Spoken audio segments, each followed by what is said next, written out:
सदगति दे भगवान, तो धर्म के आधार पर किसी के साथ कोई डिफरेंसेस नहीं होता। एक बात। और दूसरी बात जो आपने कहा कि आपके ऊपर कोई प्रेशर है, आप अपने दोस्त का नाम लिखिए।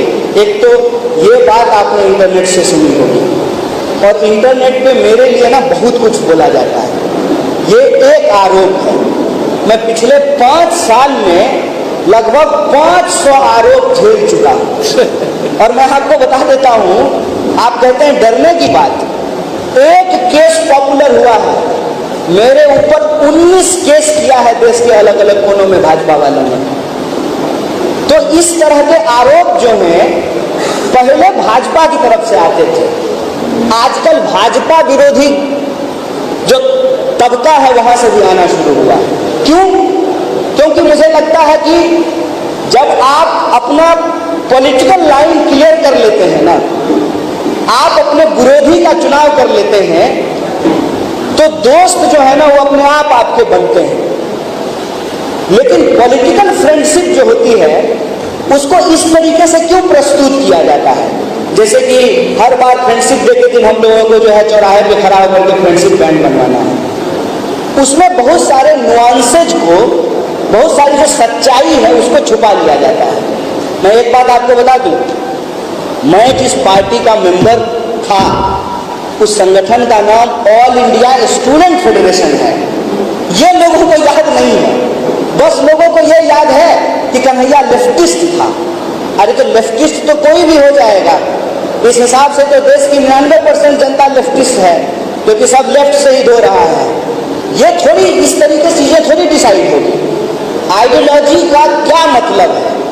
मैं ऑल इंडिया स्टूडेंट फेडरेशन का मेंबर था, जो ऑल इंडिया स्टूडेंट फेडरेशन का इनॉग्रेशन पंडित जवाहरलाल नेहरू ने किया था।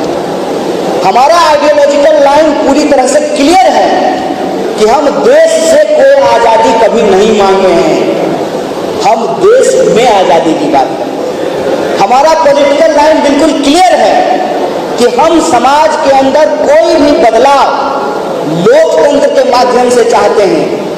हम सारा बदलाव बैलेट के माध्यम से चाहते हैं, बुलेट के माध्यम से कोई बदलाव नहीं चाहते हैं। हमारा आइडियोलॉजिकल लाइन क्लियर है कि हम गांधी को मानते हैं, हम डॉक्टर बाबा साहब भीमराव अम्बेडकर को मानते हैं, हम पंडित जवाहरलाल नेहरू को मानते हैं, हम भगत सिंह को मानते हैं, हम सावित्रीबाई फुले को मानते हैं, हम मौलाना अबुल कलाम आजाद के सपनों का देश बनाना चाहते हैं। ये क्लियर है। इस आधार पे आप हमारे फ्रेंड्स और एनिमी को डिसाइड कीजिए। होता क्या है, इस तरह के सवाल क्यों बनाए जाते हैं? झूठ का सहारा लिया जाता है। मैं आपको बता दूं कि जिस प्रोग्राम के आधार पे मुझे गिरफ्तार किया गया, मैं उस प्रोग्राम का ऑर्गेनाइजर नहीं था साहब, और मैं जेएनयू का प्रेसिडेंट होने के चलते उस यूनिवर्सिटी को बदनाम करने के लिए मुझे जेल में डाला गया। कोई हमारे लिए जेल में नहीं गया है, ये झूठ है। ये बात आप जान लीजिए। ये बात मैं पब्लिकली इसलिए नहीं बोलता हूं क्योंकि जो लोग भी जेल में बंद हैं उन लोगों के साथ गलत हो रहा है। मैं अपनी सफाई में उनको गलत नहीं ठहराना चाहता हूं। मैं जानता हूं कि जिन विद्यार्थियों को आज भी जेलों में बंद करके रखा गया है वो लोग आतंकवादी नहीं हैं, लेकिन इसका यह मतलब नहीं है कि जो पॉलिटिकल पोजीशन के आधार पर कांग्रेस पार्टी को डिसाइड किया जाता है उस क्रिटिसिज्म को मैं बर्दाश्त कर लूंगा। इसका यह मतलब नहीं है कि कोई अगर गांधी को फांसीवादी कह देगा मैं इस बात को बर्दाश्त कर लूंगा। गांधी इस देश के सबसे लोकतांत्रिक व्यक्ति हैं। अगर कोई गांधी को फांसीवादी कहता है मतलब उसको लोकतंत्र में कोई भरोसा नहीं है। तो हमारा पॉलिटिकल लाइन बिल्कुल क्लियर है। और हमारी समझदारी ये है कि जब गांव में भेड़िया घुस आए ना तो पड़ोसी से लड़ने में अपनी एनर्जी नहीं बर्बाद करनी चाहिए। आज इस देश में बीजेपी सबसे बड़ा दुश्मन है, और बीजेपी से लड़ने के लिए जो हमको पॉलिटिकल कंप्रोमाइज करने होते हैं हमने वो पॉलिटिकल कंप्रोमाइज किया है। इसका ये मतलब नहीं है कि दूसरी पार्टियों की कोई रिस्पॉन्सिबिलिटी नहीं है। मैं आपकी जानकारी के लिए बता दूं कि अरविंद केजरीवाल जब पहली बार चीफ मिनिस्टर बने थे तो कांग्रेस पार्टी के सपोर्ट से बने थे, इस बात को भूलिएगा नहीं।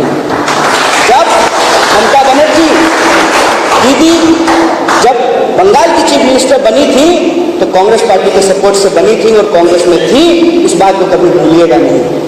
और आज कांग्रेस पार्टी को कमजोर करके अगर किसी को लग रहा है कि वो भाजपा से लड़ रहे हैं तो वो भाजपा से नहीं लड़ रहे हैं, वो भाजपा की मदद कर रहे हैं। और हमने अपनी जिंदगी में लड़ना किससे है ये तय कर लिया है। अगर हमने ये तय कर लिया है कि हमको गोडसे से लड़ना है तो गांधी और अम्बेडकर और भगत सिंह हमारे दोस्त अपने आप हो जाएंगे। इसी